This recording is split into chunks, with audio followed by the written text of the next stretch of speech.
विकसित भारत नहीं बन सकता है। जहां किसान दुखी है, वहीं हमारे ये नौजवान जानते होंगे जितने यहां पर सभा में आए हैं, इन नौजवानों का भविष्य भारतीय जनता पार्टी ने अंधकार में डाल दिया है। ये नौजवान नौकरी और रोजगार चाहते थे, इन्हें नौकरी और रोजगार नहीं दिया। बीजेपी की वो झूठी बात और वादे झूठे याद है नौजवानों को, जो बीजेपी ने कहा था कि 2 करोड़ साल में नौकरी देंगे। दिल्ली वालों ने अगर कहा कि 2 करोड़ नौकरी देंगे, तो यूपी वालों ने सब परीक्षाओं के पेपर लीक करा दिए। बताओ, यूपी वाले जो बैठे हैं लखनऊ में, नौजवानों, सब पेपर लीक हो गए कि नहीं हो गए? जितनी परीक्षाएं हुई सब पेपर लीक हो गए। ये इस सरकार में पता नहीं कहां लीकेज है, सब कुछ लीक हो रहा है वहां पे, सब पेपर लीक हो गए। और मैं आप नौजवानों से और पत्रकार साथियों से वो गणित बता करके जा रहा हूं, कई सभाओं में कहा, फिर कहता हूं कि बीजेपी की सरकार ने 60 लाख बच्चों का भविष्य, 60 लाख नौजवानों की उम्मीद पे पानी फेर दिया। और केवल अगर हम हिसाब लगाएं, 60 लाख नौजवान और उनके मां बाप का वोट, अगर हम 3 का गुणा कर दें 60 लाख में, तो बनता है 1 करोड़ 80 लाख। और अगर 1 करोड़ 80 लाख का भाग दे देंगे 80 लोकसभाओं से, तो हर लोकसभा में बीजेपी का 2,25,000 वोट कम हो गया। बताओ पत्रकार साथियों, गणित ठीक है कि नहीं ठीक है? अगर 2,25,000 वोट कम हो गया, तो बताओ भरपाई कहां से करेंगे? नौजवानों, केवल आपकी नौकरी नहीं छीनी इन्होंने, आपका 1/3 जीवन बर्बाद कर दिया, या 1/3 जीवन आपका बर्बाद कर दिया। सोचिए, आपका 1/3 जीवन इन्होंने बर्बाद कर दिया और एक कदम और आगे जा रहे हैं। हमारा नौजवान तैयारी करता था फौज की भर्ती के लिए, दिन रात मेहनत करता था, दौड़ता था, दौड़ लगा करके ट्रेनिंग करता था। लेकिन देखिए आप फौज की भर्ती को क्या कर दिया, अग्निवीर की भर्ती। ये 4 साल की नौकरी कर दी। नौजवान अगर फौज में वर्दी पहन करके देश की रक्षा करने जाना चाहेगा, तो 4 साल की नौकरी कर दी। हम अपने नौजवानों से कह करके जा रहे हैं, ये अग्निवीर वाली व्यवस्था हम लोग कभी स्वीकार नहीं कर सकते, क्योंकि अग्निवीर व्यवस्था में न पेंशन है, न सुविधाएं हैं, न ही आपका कोई सम्मान है, न कोई आपको विशेष लाभ देती है सरकार। इसलिए अग्निवीर कभी स्वीकार नहीं कर सकते हैं। हमने अपनी कई सभाओं में कहा कि हमारी ये खाकी वाले भाई लोग हैं, कभी कभी नाराज हो जाते हैं, डंडा दिखाने लगते हैं। अभी तो फौज की नौकरी 4 साल की हुई है, बीजेपी वाले दोबारा आ गए, तो ये खाकी वाले जो पहने घूम रहे हैं, इनकी भी 3 साल की नौकरी कर देंगे वो।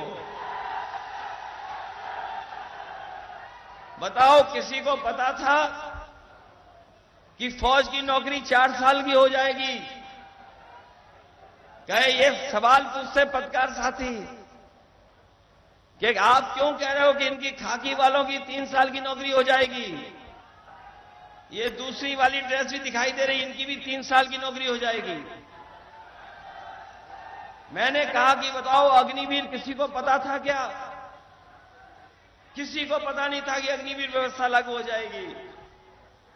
4 साल की नौकरी कर दी। बताओ, किसी को पता था कि नोटबंदी हो जाएगी? इसीलिए हो सकता है सरकार कोई भी फैसला ले ले, इसलिए सावधान रहिए। मतदान के साथ साथ आपको सावधान भी रहना पड़ेगा। क्योंकि जिन लोगों ने मन की बात की है उन्होंने कभी संविधान की बात नहीं की। जो मन की बात करते हैं वो संविधान की बात नहीं करते। हम लोग संविधान की बात कर करके संविधान को भी बचाना चाहते हैं। ये समुद्र मंथन की तरह कभी समुद्र मंथन हुआ था, ये समुद्र मंथन की तरह संविधान मंथन का चुनाव है। संविधान मंथन का चुनाव है। एक तरफ वो लोग हैं जो संविधान को हटाना चाहते हैं, संविधान को खत्म करना चाहते हैं। हम लोग वो लोग हैं, इंडिया गठबंधन समाजवादी लोग, जो संविधान की रक्षा करना चाहते हैं। बताओ आप लोग संविधान की रक्षा करना चाहते हो कि नहीं चाहते? ये एक तरफ संविधान के रक्षक लोग और दूसरी तरफ संविधान के भक्षक लोग हैं। जो लोग कहते थे कि उनकी डबल इंजन की सरकार है, इनके बड़े बड़े होर्डिंग देखे आपने? अब होर्डिंग से एक इंजन गायब है। जो बड़े बड़े होर्डिंग लगे हैं उससे एक इंजन गायब है। और दिल्ली वाले जिनके लिए वोट मांग रहे हैं उनको वो भी होर्डिंग से गायब हैं। जो पार्टी पहले ही गायब कर दे और जब जनता वोट डालेगी तो जो अकेली फोटो होर्डिंग में दिख रही है वो भी गायब हो जाएगी।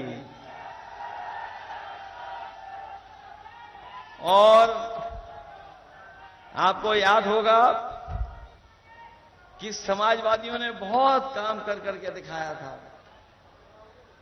समाजवादियों ने जब भी मौका मिला सरकार में रहने का, चाहे सड़क हो, पुल हो, बिजली का इंतजाम हो, हम तो जानते हैं कि आपके विधायक बहुत तेज तर्रार हैं, सबसे ज्यादा सब स्टेशन बनवाए होंगे।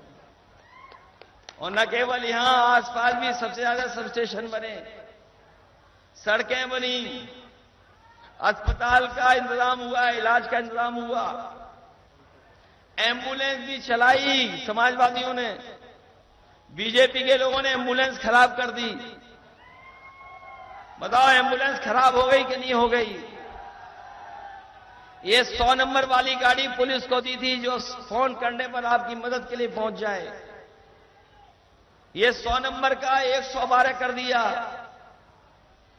और जब से सरकार ने नंबर बढ़ा दिया तो हमारी पुलिस को भी लग रहा है कि उन्हें भी वसूली बढ़ा देनी चाहिए।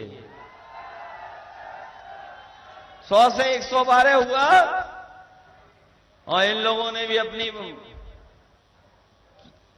जो वसूली थी वो बढ़ा दी। और वसूली इतनी हुई है सरकार में जिसकी हम और आप लोग कल्पना नहीं कर सकते। बताओ इलेक्टोरल बॉन्ड से वसूली की बीजेपी ने कि नहीं की? ये अखबार वाले, टीवी वाले दिखाएं ना दिखाएं, क्योंकि इनके साथ मुश्किल है। ये उसी का कहते हैं जिसका दाना उसका गाना। लेकिन इलेक्टोरल बॉन्ड ने, जो इलेक्टोरल बॉन्ड थे उसने बीजेपी का बॉन्ड बैंड बजा दिया। बॉन्ड ने बैंड बजा दिया कि नहीं बजा दिया? कभी कोई चंदा देता है इतना? कोई किसी से 1,000 करोड़ वसूल लिया, किसी से 600 करोड़ वसूल लिया, किसी से 500 करोड़ वसूल लिया। और जिसकी ये लोग वैक्सीन लगवा रहे थे, हमें आपको, जिस कंपनी की हमें और आपको वैक्सीन लगवा रहे थे ये लोग, बताओ उससे भी पैसा वसूल लिया कि नहीं वसूल लिया? कम से कम हमने तो नहीं वैक्सीन लगवाई इनकी, हम बच गए उससे। लेकिन जो वसूली हुई है, ये जो वसूली हुई है उसी की वजह से ये महंगाई है। अगर कंपनियों से इतनी वसूली नहीं होती तो इतनी महंगाई बाजार में नहीं होती। ये जो इलेक्टोरल बॉन्ड लिए इन्होंने, इलेक्टोरल बॉन्ड लिए हैं, उससे भी इनकी महंगाई बढ़ी है। और पूरे देश का हिसाब किताब लगा लो आप। अगर पूरे देश का हिसाब किताब लगाओगे तो जितने भी भ्रष्टाचारी लोग हैं, जितने भी अपराधी हैं, सब भारतीय जनता पार्टी की गोदाम में चले गए हैं। ये भारतीय जनता पार्टी ने एक गोदाम बनवाई है।